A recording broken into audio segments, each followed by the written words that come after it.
What happened when a retired federal judge challenged President Donald Trump on live television sent shockwaves across the country. It was billed as a civil conversation, an in-depth sit-down between the sitting president and one of the nation's most respected legal minds, but within moments it became clear this was no ordinary interview. The studio lights glared, the cameras rolled, and millions watched as tension began to build across that polished desk. President Trump, known for commanding every room he enters, seemed at ease, until the judge leaned forward, calm, composed, relentless. What he said next caught even the president off guard. This wasn't politics, this was personal. And as the world watched, a long-buried truth began to surface, one the White House wasn't ready for. The stage was set. President Trump, seated at the far end of the sleek, modern interview desk, began his usual performance, answering questions with his signature bravado, deflecting challenges with a mix of charm and sharp rhetoric. But across from him sat a man who wasn't intimidated by power or polished speeches, a retired judge with decades of courtroom experience. His name was Justice Samuel Green, a figure respected across the nation for his sharp legal mind and his unwavering commitment to the Constitution. Green wasn't there to placate the president or play along with the usual political banter. As Trump spoke, Green's expression remained stoic, but his mind was already working, calculating, analyzing. The conversation began with the usual topics: the economy, foreign relations, and Trump's latest achievements in office. But as the discussion shifted toward legal matters, specifically Trump's controversial executive orders and the ongoing investigations, Green's demeanor subtly changed. He leaned forward, his gaze fixed on the president with the weight of years spent in the courtroom. "Mr. President," Green began, his voice calm but unwavering, "I've spent my career upholding the Constitution. I've seen many things in my time, but what I'm seeing from this administration raises serious concerns. You're the leader of this country, but your actions seem to be undermining the very foundation of our legal system. And that, Mr. President, is something I cannot remain silent about." The words hit like a bombshell. The president's usual confidence faltered just for a split second. The audience, both in the studio and at home, could feel the tension rise. Green wasn't just challenging Trump's policies, he was questioning his very commitment to the Constitution. For a moment, the room fell completely silent. The air thickened. Even the host, seated between the two men, looked unsure whether to intervene or let the moment unfold.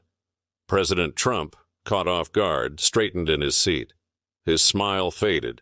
He adjusted his cufflink, an old habit of his when confronted unexpectedly. "I've sworn to protect the Constitution just like you did, Judge," Trump replied, voice low but defensive.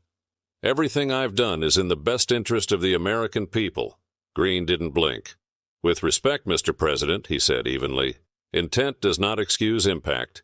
Your executive order on federal oversight, Section 14 to be precise, bypasses judicial review in ways that in any courtroom I've presided over would be struck down immediately. You are not above the law, sir. No one is." The words echoed through the studio like a gavel strike. Trump opened his mouth to respond, but hesitated.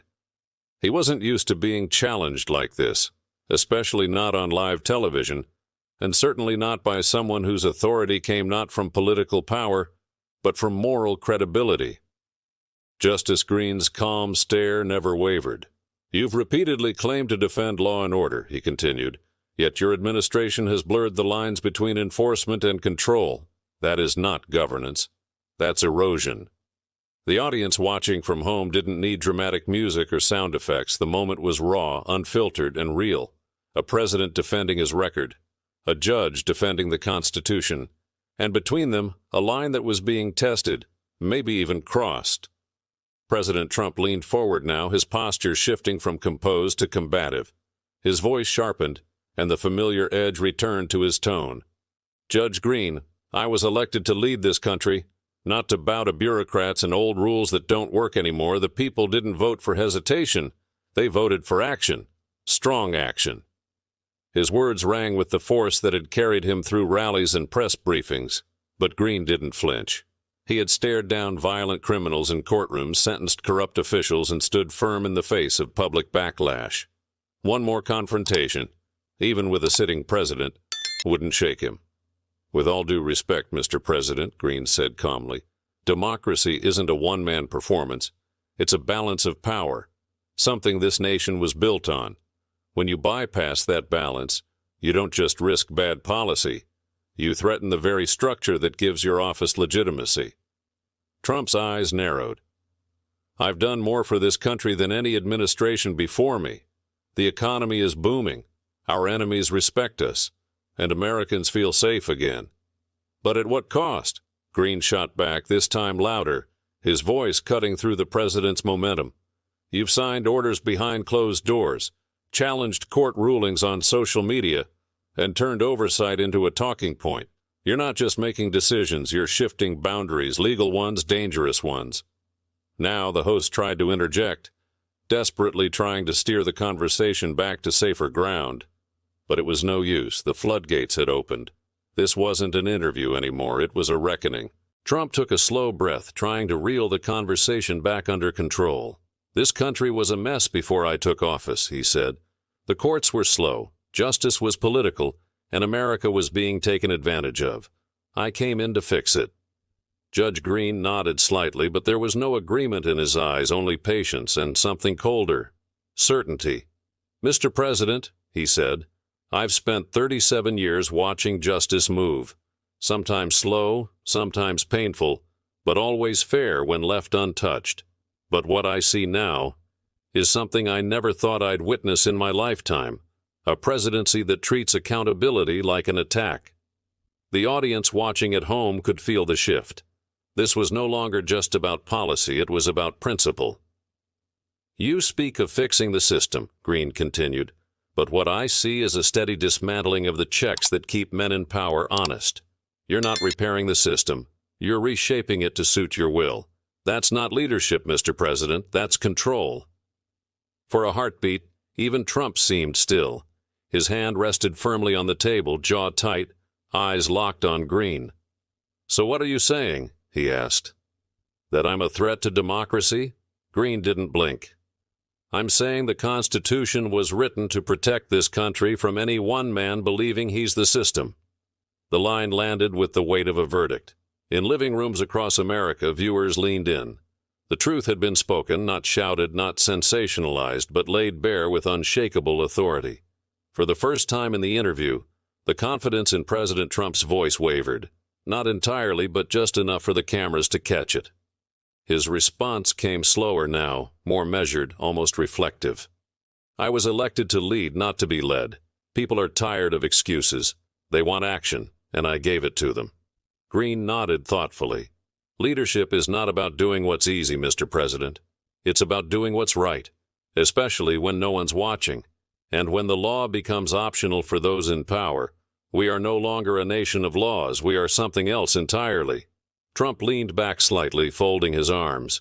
You know, Judge, it's easy to criticize from retirement. But when you're the one making decisions with the entire country watching, things look different. Green smiled, but it was the kind of smile that came with age, not amusement. You're right. I no longer sit on the bench. But I've sentenced men who believed they were untouchable too. Men who thought power was protection. It never ends well for them. The studio remained silent. No audience applause, no interjections from the host. Just the slow, quiet realization that the conversation had gone deeper than anyone had planned. Green hadn't come to play politics, he had come to deliver a warning. And if you truly believe you are untouchable, Green added, voice dropping slightly, then this office no longer humbles you. And that is the beginning of the end, but for any leader. The words lingered in the air like smoke, heavy, inescapable. President Trump didn't speak right away.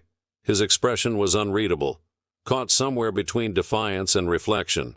For a man used to controlling every conversation, every moment, this silence spoke volumes. Justice Green didn't press further. He didn't need to. The point had been made, not with aggression, but with unwavering conviction. And that, perhaps, was what made it so powerful. He had spoken not just as a former judge, but as a citizen, one who had spent a lifetime watching the fragile machinery of democracy tested, bent, and in rare moments, nearly broken. The host, sensing the depth of the moment, leaned forward gently. "Mr. President," he asked, breaking the silence, "do you have a response?" Trump finally looked up, eyes narrowing slightly. "Everyone wants to talk about norms, about rules, about how things were done before," he said. "But I wasn't elected to repeat history. I was elected to change it. And change is never clean. It's never quiet." Justice Green nodded once, acknowledging the response but not agreeing. "History remembers change, yes," he replied softly, "but it never forgets those who tore down more than they built." The tension remained, but it had shifted. No longer a clash of egos, it had become something deeper, a battle of visions. One man defending the urgency of action, the other defending the boundaries that keep power from becoming tyranny. The interview wrapped with formal smiles and a closing handshake, but the electricity in the room hadn't faded. It lingered, unnamed, unsettled. As the cameras cut and the credits rolled, the exchange between President Trump and Justice Green had already begun rippling beyond the walls of the studio. Clips flooded social media within minutes. News outlets replayed Green's final line, "History remembers change, but it never forgets those who tore down more than they built," over and over. Supporters of the president called it a staged ambush. Critics called it the clearest moment of accountability seen in years. But beneath the headlines and hashtags, something more important had happened. A single voice, stripped of political ambition or party loyalty, had reminded a sitting president and the public of the line between power and principle. Green didn't seek applause. He didn't need to win. He simply did what he had always done. He spoke the truth, even when it was uncomfortable, especially when it was uncomfortable. And in a nation divided by noise and narratives, that quiet act of courage cut through it all, leaving behind not just a moment of confrontation, but a question every viewer had to answer for themselves. What do we expect from those who lead us? If this moment made you think, don't just scroll past. Like, share, and subscribe for more stories that challenge power and reveal the truth. And tell us in the comments, was the judge out of line or exactly what this country needs?